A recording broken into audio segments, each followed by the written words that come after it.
here to continue with chapter 21 of ManQ, which is about theory of consumer choice. So in the last video, sir discussed about the budget line. What's a budget line? How do we make one? What does it represent? That's pretty much the budget of the consumer. What does the consumer have to spend? Now that we know that what the consumer spends, we need to understand how does he make his choice. So suppose he has 100 rupees to spend. He knows that there are two goods that he can consume, and he knows the different combinations of the two goods that is affordable by him. So which bundle will he choose? So let's try to answer that. So for that, everyone, we are going to go to something called the theory of consumer behavior, and we are going to study something called the indifference curves. Now, indifference curves are curves which represent the preferences of the consumer. So indifference curves tell you which goods he likes more, which goods he likes less, which good, how is the preference so it's a way of modeling preferences. So it's a way of understanding consumer preferences. So let's understand by what do we mean by modeling. So an indifference curve is actually a curve that should show the combinations of different goods, the combination of different consumption bundles that give the same level of satisfaction to a consumer. Right? So the important word here is the same level of satisfaction to a consumer. Okay. So it's all the point of an indifference curve is to draw indifference curve. And mind you, this is not the only shape of an indifference curve. An indifference curve can be of many different shapes. But this is one example. But the definition of an indifference curve is that every point on an indifference curve gives you the same level of satisfaction. So you may consume bundle A, which will have, let's say, if I have to mark it, let's say bundle A has 6 quantity of fish and 5 quantity of mangoes. That is kind of giving me the same level of satisfaction as maybe 7 quantity of mangoes and 4 quantity of fish. Okay, so maybe it's giving me the same level of satisfaction. So I am indifferent between two bundles, meaning that you could give me bundle A, so you could give me 7 mangoes and 4 fish, or you could give me 5 mangoes and 6 fish. I am going to be equally satisfied. I am not going to say, no, I like bundle B better, or I like bundle A better. If you give me these two options, I will say, listen, I'm good with both. मुझे कुछ भी दे दो, मुझे दोनों ही अच्छे लगते हैं. You know, I'm equally happy with bundle B as I am with bundle A, right? So that is the condition of indifference. So if you take all such combinations, so we are saying that ऐसे सिर्फ 2 points ही नहीं है. They are not just 2 points across which you are indifferent. There may be more points. Let's say having another point of indifference could be that I have about 8 fish and 3 mangoes. I'm as happy with 8 fish and 3 mangoes as I am with 6 fish and 5 mangoes, or 4 fish and 7 mangoes. Okay, so there's a lot in this analysis. Where do these number come from? 4, 6, 8, 3, 7, 5.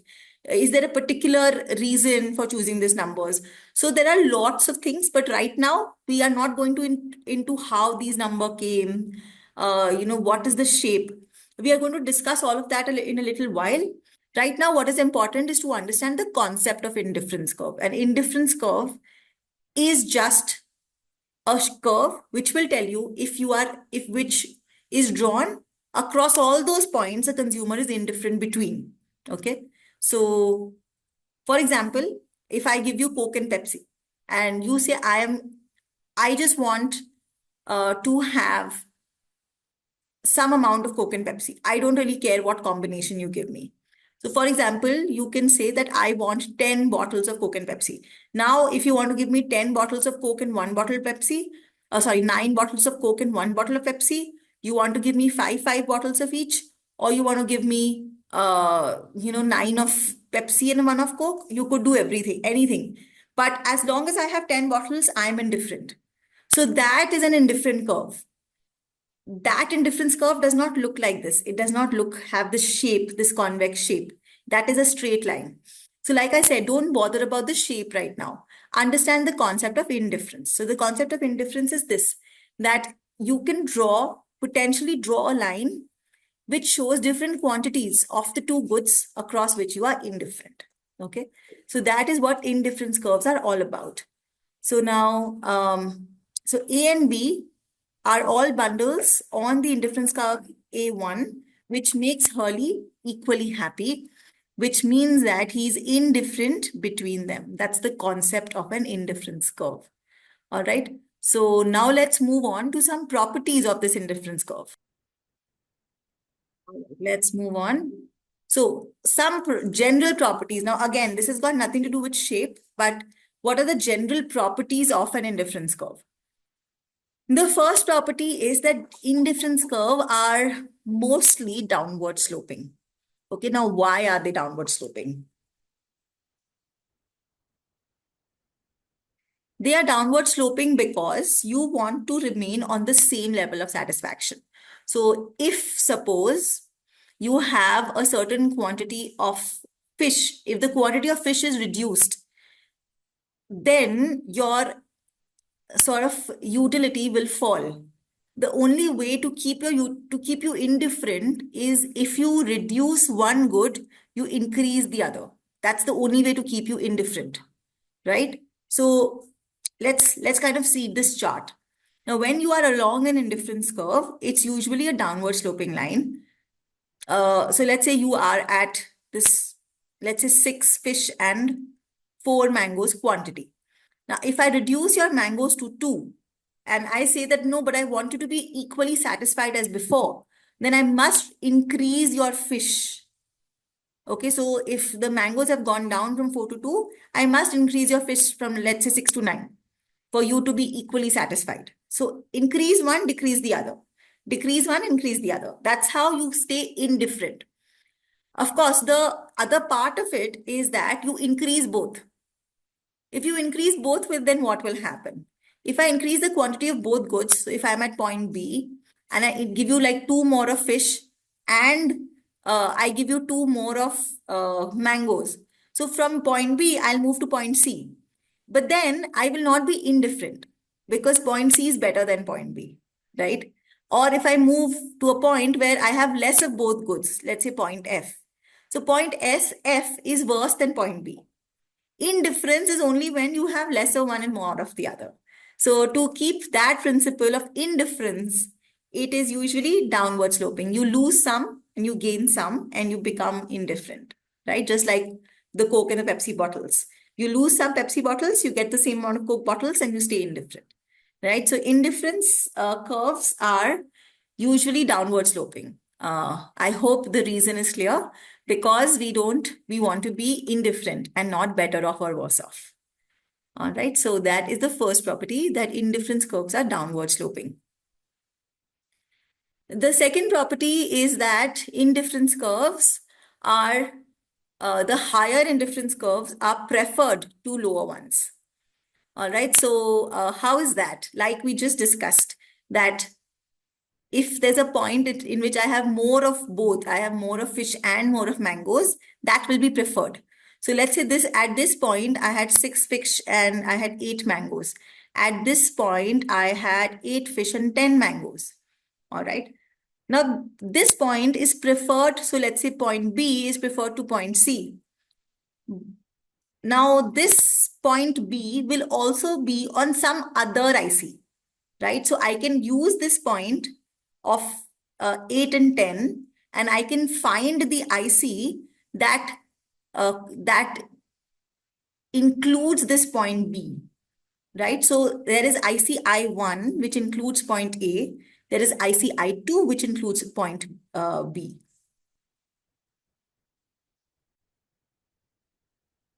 So everyone, it's important to understand that each indifference curve represents one level of satisfaction. Okay. Now this number is kind of arbitrary. It doesn't mean anything that, indifference, this bundle A, which has, let's say, 6 mangoes and 8 fish. So bundle A gives me a satisfaction level of 16. That 16 doesn't mean anything. It's just a number so that we can mathematically represent things. But the 16 is good for comparison. If there is a bundle B, which gives me higher, it gives me higher utility, then it should be on an indifference curve, which gives me a higher level of satisfaction. So for example, 18. Okay, so all the points on this indifference curve give me a satisfaction level of 18. So like I said, this number 18 doesn't make any sense, but it does tell you that it's more than 16. So indifference curves, the number that you assign to an indifference curve, it is just for comparison. Okay, it is not for quantity. Okay, it doesn't mean anything. 16 and 18 don't really mean anything. All right, so we know that if any bundle lies on a higher indifference curve, it has more goods than a lower indifference curve bundles. And hence it is more preferred. So higher indifference curve are preferred to lower indifference curves. And so this is how we compare bundles. Any bundle which is on a higher indifference curve, it could be bundle B here, it could be bundle C here, bundle F could be here. So we know that we are indifferent between bundle A and bundle F, and bundle B and bundle C are on a higher indifference curve, and I2 in indifference curve I2 is preferred over indifference curve I1. Why? Because bundle I2, on bundle I2, there may be, let's say, some point, this is point D. This point has more of fish and more of mangoes than bundle A. So that's better for me, right? More is better. More fish, more mangoes. So both more. So I want bundle D. Why will I want bundle A? If in the same money you're giving me more, of the goods. So I want more of them. So more goods are always better. So that's why bundle D is preferred to bundle A. And then all these points, bundle B and bundle C, are indifferent to bundle D. So by kind of transitivity, or in general sense, if we say that in general, if I like bundle B, bundle D, and bundle C as the same, and bundle D is preferred to bundle A, then bundle B and C are also preferred to bundle A. So all the bundles are preferred. So generally what we do is that, you can kind of form like this line. Okay, so this is, let's say, bundle A, right? So if you see this line, it has the same amount of fish. It has this, everything here has more fish and more mangoes, right? So anything that is on this right hand side of this bundle A is going to be preferred to bundle A, right? Because it's going to have either the same fish or more mangoes, or it's going to have the more of both fish and more of both fish and mangoes. So we are going to prefer everything inside this triangle to bundle A. And but since we are not talking about in points, we are talking about in indifference curves. So all indifference curves which are kind of ahead of indifference curve I1 are preferred to the current bundle. So A and F are the same, they are indifferent, and anything which gives you a higher utility should be on a higher indifference. Okay, that's how we kind of measure, that's how we are able to put preferences into graphs and numbers. Okay, because these numbers tell us, these numbers put our preferences, it put like something which is very intangible, like a preference. It helps us put us that into equations, and that makes it easy to solve something. Okay, so that's the principle that we are going to work on. The principle is that we are going to be putting everything in terms of equation. This equation will tell me a numerical value. That numerical value does not mean anything, but it helps me in comparison. Anything which has a higher numerical value, any indifference curve which has a higher utility, it gives a higher utility value, is preferred. And anything which gives a lower utility value is less preferred. Okay, so same, all the points which are same are on the indifference curve. All the points which are better are on a higher indifference curve. All the points which are worse off are on a lower indifference curve. That's how it works. Okay, so Hurley prefers bundle on I2 to every bundle on I1 like A. He prefers every bundle on I1 like A to every bundle I0 on I0 like D. So C is preferred to A and A is preferred to B. So now another very important thing, this hierarchy is only maintained when we have this very important principle that indifference curves cannot cross. Because if indifference curves cross, then the principle is lost. Okay, so indifference cannot cross because of the simple reason that if, let's say, you have A, then A can only be on one indifference curve. If A is on two indifference curves, it will create a problem. So A and B are indifferent to one another because they are on the same indifference curve. A and C are also indifferent to one another because they're on the same indifference curve. But like if we draw this L shape,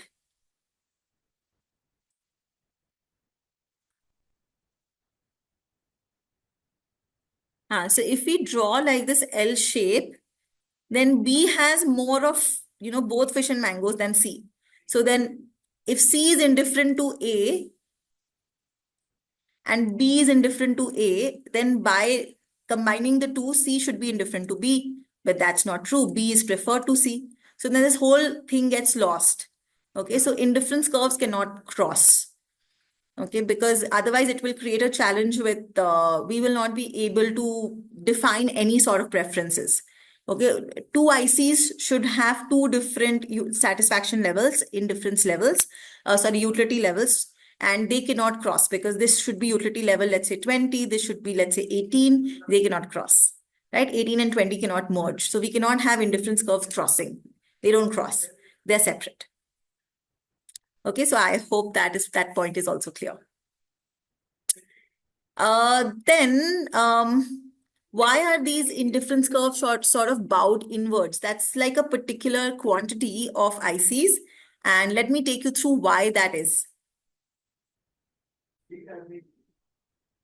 So we are saying that why are these like this? Like why do they have this curve? Why are they not straight lines? So for example, let me show you kind of another ICs that we are going to talk about a little later. And this is perfect substitutes ICs. Perfect substitutes ICs are those where the slope of the ICs are fixed and all we want is the total number of a good. So for example, here it's called dimes and nickels, which is basically different denominations of money. So this is let's say like 1 rupee coins. This is let's say like 5 rupee coins, for example. Now what matters is you want total money. So let's say one indifference curve is where you have 10 rupees with you. One indifference curve is where you have 20 rupees with you. One indifference curve is where you have 30 rupees with you. So let's say we're talking about an indifference curve where you have 10 rupees with you. Now to make up this 10 rupees, you may have like 10 coins of 1 and 0 coins of 5 rupees. Or you may have like 1 coin of 5 rupees and 5 coins of 1 rupee. Or you may have 0 coins of 1 rupee and you may have 2 coins of 5 rupee. It doesn't matter, right? What matters is the total quantity. So when goods are perfect substitutes, you have the straight line because it doesn't matter which of the two goods you have. What matters is what's the total quantity, like the Coke and Pepsi bottles I discussed with you. That what matters is that I want the total quantity of soft drinks to be 20. Now, whether you give me 10 Coke bottles or 10 Pepsi bottles, you give me 5 Coke bottles, 15 Pepsi bottles, or 5 Pepsi bottles and 15 Coke bottles, it doesn't matter. It's all the same. So that in that case, this is the straight line. But this is not how all goods function. Okay, so let's come back to the example that we have here. So why are indifference curve bowed out inward? Why does it go in? Like, why doesn't it go straight? So the reason is because people like to have goods. People like to generally have both goods. So for example, if I take the example of mangoes and fish here, you kind of want both. You want fish to eat and you also want mangoes to eat. So if you have very less, let's say fish, so you have, let's say at point A, let's say you have very few fish, okay? And you have a lot of mangoes. So because you have such few fish, it's not enough. You want more fish. So that time, what this graph shows is that you are willing to sacrifice a lot of mangoes. So in this case, they are giving an example of 6. You are willing to sacrifice 6 mangoes just to get one more fish. and it will keep you indifferent. So point C, so let's say you started with 20 mangoes and one fish, for example. Point A was 20, it should be written as 1 comma 20 because it's X comma Y. So you have one fish and 20 mangoes. So initially, because you have such less fish, you are willing to give up 6 fish to get one more mango. So let's say point C, you get one more fish and now you have 20 minus 6, 14 mangoes. So you are okay with having 2 fish and 14 mangoes or one fish and 20 mangoes. Because here fish is very valuable to you because you have less of it. So when you have less of something, it is more valuable to you. So when you have less of fish, it is more valuable. So to kind of be indifferent between 2 fish and 1 fish, you must be compensated by a lot of mangoes. Okay, otherwise you will not trade your fish for mangoes. Okay, so 214 is as good as 120. Okay, then let's say you come at point B. At point B, now you have, let's say, equal amounts of fish and mangoes. So let's say you have about, or let's say you have more fish now. Let's say point B is a case where you have more fish. So let's say you have 6 fish and only 4 mangoes. Okay. So that time you want more mangoes, right? So that time, if somebody says, but I want, I'm going to give you more fish. So, or wait, let's say you have 8 mangoes here. Okay, so you have, at point B, you have 6 fish and you have 8 mangoes. And that time somebody says that, but I will give you one more fish. How many mangoes are you willing to give me to be indifferent? So you say that, I already have 6 fish and 8 mangoes. So if for one more fish, maximum I'm willing to give you is 2 more mangoes. Okay, so only 2 more mangoes for one more fish. Why? Because now you have a lot of fish. So now you don't want to kind of you don't want more fish, or you don't want to give a lot of mangoes for your fish because now you have less mangoes also. So now the trading ratio has become 2:1. Here, when you had a lot of mangoes and very less fish, the trading ratio was 6:1. You were willing to give 6 mangoes for one fish, but now you're only willing to give 2 mangoes for one fish. So the trading ratio kind of depends on how many fish and mangoes you have. If you have kind of equal amounts of both, then you don't want to give a lot of one for the other. But if you have a lot of one, then you are willing to give more of that for one of the other. So it's kind of, this slope shows you that you more want to kind of be in the middle than in the extreme points. In the extreme points, you're willing to give up more to come towards the middle. Okay, so if you are here, you are willing to give up more to come towards here. Okay, when you're here, you're willing to give up more to come towards here. So this is called an average point. This is called an extreme point. So the theory says that averages are preferred to extremes. Okay, that's why the rate of the slope, okay, the slope of the IC is not the same. It kind of changes depending on where you are.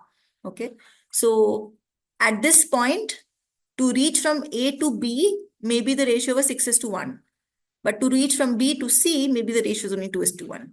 So it depends on where you are. So averages are preferred to extremes. If you are an extreme point, then you will give more of what you have more to come to an average point. When you are at an average point, you will not give too much of one to get only one more of the other. So that is how this goes, that Hurley is willing to give up more mangoes for a fish if he has few fish than if he has many fish. So in simple words, the more mangoes he has, the more he was willing to give. So and the less mangoes he had, the less he was willing to give them. That's what it says in simple words. All right. So now that we were talking about this trade bit, it perhaps is good to kind of talk about the marginal rate of substitution. So the marginal rate of substitution is the rate at which a consumer is willing to trade one good for the other. And that also shows the slope of the indifference curve. So it's the rate of which, so generally, the rate, so generally the slope of an IC is dy by dx, right? The slope of anything is dy by dx, right? The slope of anything is dy by dx, right? So what is dy? Dy is this, the change in the amount of good y. So that's 6 here. What is dx? It's nothing but the change in amount of good x. So that's 1 here. So at point A, from going from point B to let's say point C, the slope is 6. And that is also called the MRS. It's the rate at which a consumer is willing to trade one good for the other. So 6 mangoes are traded for 1 fish, right? So that's how we calculate the MRS, dy by dx. How many of y you're willing to give for how many of x, right? So that is called the MRS. It's called the marginal rate of substitution, and it is dy by dx. How many mangoes to substitute for one more fish? Because mangoes are on the y-axis. So it's usually how many mangoes, which is on the y-axis, to substitute for one more fish, which is on the x-axis. So how many of y for one more of x? That's how we say it. So that is the marginal rate of substitution. That is also the rate of trade of between the two goods that you like. Okay, so usually for a downward sloping IC, this slope falls. Okay, so initially, if the slope is kind of like this, it's very steep because the slope of the IC is the MRS. Okay, so the slope is the tangency point also. So if the slope initially is very steep, so that means the slope is very high, the MRS is very high. And then if you see, it keeps becoming flatter and flatter. So the MRS falls, the rate of trade that you're willing for additional unit of good X keeps falling. So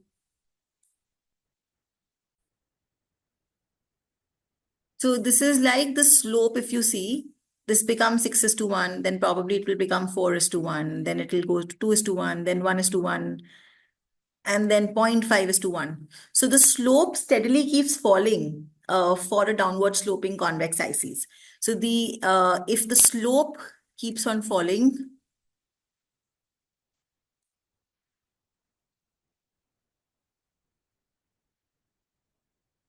so then we say that the MRS, the marginal rate of substitution, the rate at which we are willing. So if you see, this is all how many mangoes willing to sacrifice for one more unit of fish.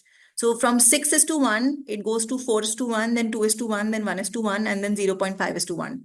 So the MRS, the amount of mangoes you're willing to sacrifice for one more unit of fish, that keeps on falling. So the MRS keeps on falling. Okay, so that's what we really mean by MRS. It's dy by dx, how many units of y for one more unit of x. And along a downward sloping IC, that MRS keeps on falling. So these are the two things that you need to remember. All right. So after MRS, we're going to go on some extreme cases of ICs. So the first one was perfect substitutes. Like I said, perfect substitutes is one of the cases where the ICs are straight lines. By straight lines, now you know what MRS is. So you know that the MRS is constant for these straight lines. So for example, if this is nickels and dimes, so the slope is basically for 2 nickels, there is 1 dime, right? So your dy by dx is fixed from here. Okay, or for example, if I was talking about 5 rupee coins here and 1 rupee coin here. So basically 5 1 rupee coins. So it's going to be 5 1 rupee coin is equal to 1 5 rupee coin, right? So that's pretty much the slope. So if you want 10 rupees, let's say, so here, like we said, this point is going to be 2,0. But then this point, the middle point is if you want, if you give away 1 5 rupee coin, you should get 5 1 rupee coins, right? So what's the slope? What's the change in y and what's the change in x? So the change in y is that dy was equal to 1, but then dx is equal to 5, right? So what's the slope? The slope is dy by dx is equal to 1 by 5. So the slope is 1 by 5. Now this 1 by 5 is constant, okay, whether I'm at point A, point B, and point C. So these lines are straight lines. They are not, their their rate of trade does not change. So 1:5 does not change. So when their rate of trade does not change, we get constant MRS, which is straight lines. So they are still downward sloping, but they are straight lines. And this only happens when the two goods are what we call as perfect substitutes. One good can be perfectly substituted for the other. Okay, you don't really have a preference between the two goods. You don't care whether you have 5 rupee coins or 1 rupee coin. You just want the total amount of money. So in that case, you have perfectly substitutable goods. So the MRS is constant. It's a straight line IC. Okay, and other principles remain the same, that the higher IC, the better it is, and so on. Okay, ICs don't intersect and everything. All that remains the same. It's just that the ICs are straight lines and not down and not convex shaped. The other extreme example is what we have of perfect complements. Okay, so perfect complements ICs are this. So if you see perfect complement ICs, there is these are two goods. So let's say good X and good Y, in which you want to consume both the goods in a particular ratio. Okay, so you cannot consume these two goods in any other ratio. So the book, example of this is left shoe and right shoe. So left shoe and right shoe must be bought in kind of one particular ratio. Okay, so 1:1. So it need not necessarily be 1:1, but the ratio needs to be fixed. So left shoe, right shoe, 1:1. So let's say you have 5 red shoe and 5 right shoe. So that's 1 point in the IC. Now, 5 red shoe and 5 right shoe give me a utility of 5 because I have 5 pairs of shoes. Okay. Now let's say I increase this to 10 left shoe and 5 right shoe. How many pairs do I have? I still have 5 pairs of shoes. So I am still on the same indifference curve. So if I have like a point, let's say point A, I have 5 left shoe and 5 right shoe. Now, if you're going to increase the quantity of right shoe to 10, I'm still going to be on the same indifference curve. So 10 and 5 is the same as 5, 5. Because I still have only 5 usable pairs. The 5 extra pairs are kind of useless to me. I have 5 usable pairs. So 10, 5 is the same as 5, 5. So they fall on the same IC. And so do all the points here, which have more than 5, right shoe. It's all on the same IC. Similarly, if you increase the amount of left shoe, but you kind of keep the amount of right shoe the same, that's also on the same IC. Because along all these points, what we are doing is we are keeping the right shoe as the same, but we are just increasing the quantity of left shoe. So the Y increases. So, so this is like 5, 6, this is 5, 7, this is 5, 8, this is 5, 10. Any quantity of the left shoe you keep on increasing, it doesn't change the fact that I have 5 usable pairs. So all of these points are still on the same IC. So when goods are to be used in a particular ratio, whether that ratio is 1:1 or 10:1 or 2:1, it does not matter, or 3:2. The ratio could be any, but the point is they're supposed to be used in one particular ratio. Then anything, if you have more of one good or if you have more of the other good, it does not give you added utility. So another example that's very common is tea and coffee. If you like 2 spoons of sugar with 1 cup of coffee, and then I give you a lot of sugar, it's not going to help you because you need only 2 spoons if you have 1 cup of coffee. Only if you have more coffee do you want more sugar. But if like this was like, 1 cup coffee for, you want 1 cup of coffee with 2 sugar.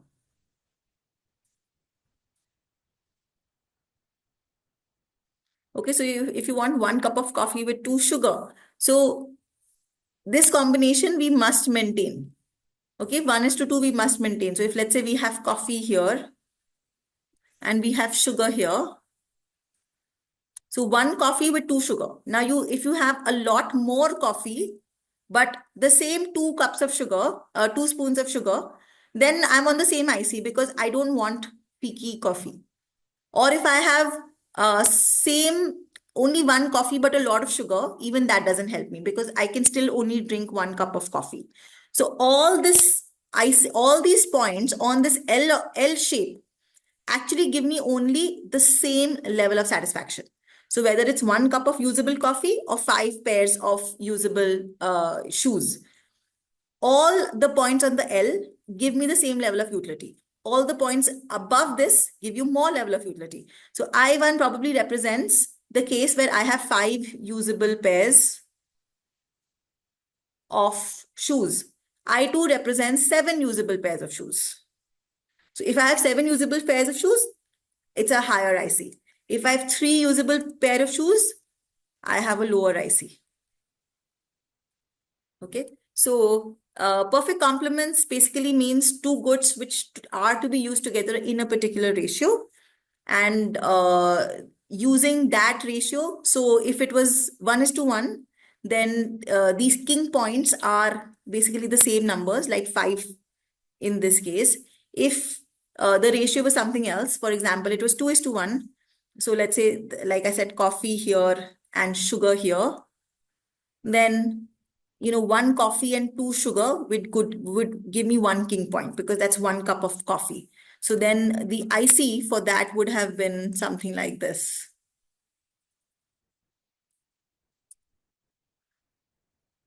So, and then if I have so this is 1 usable cup of coffee for this IC. Okay, so 1 usable cup of coffee gives me 1 IC. So let's say I0 gives me 1 usable cup of coffee. And then if I have so the ratio here is 1:2. So if I increase this to 2, I increase this to 4. Okay, so 2:4 kind of gives me another IC which is higher than this IC. Okay, so it need not be like perfectly 1:1 ratio. It could be any ratio, but the point is that that ratio is maintained. And if you have more of both the goods, you just move on to higher and higher ICs. Okay, so that's the meaning of perfect complements. 2 goods with right angled indifference curves.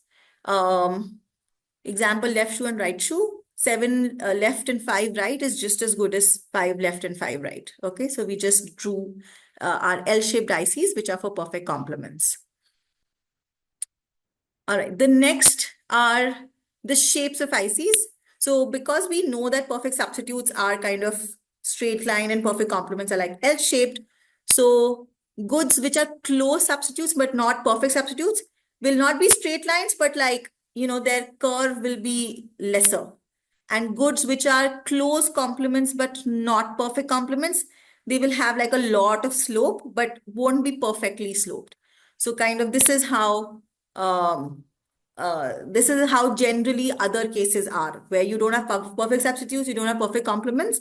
So then it's downward sloping ICs like we spoke about, but the slopes will tell you what kind of goods are they. Are they more complementary or are they more substitutive? All right. So everyone, this was about the types of indifference curves and how we can use preferences to represent, how we can use indifference curves to represent our preferences.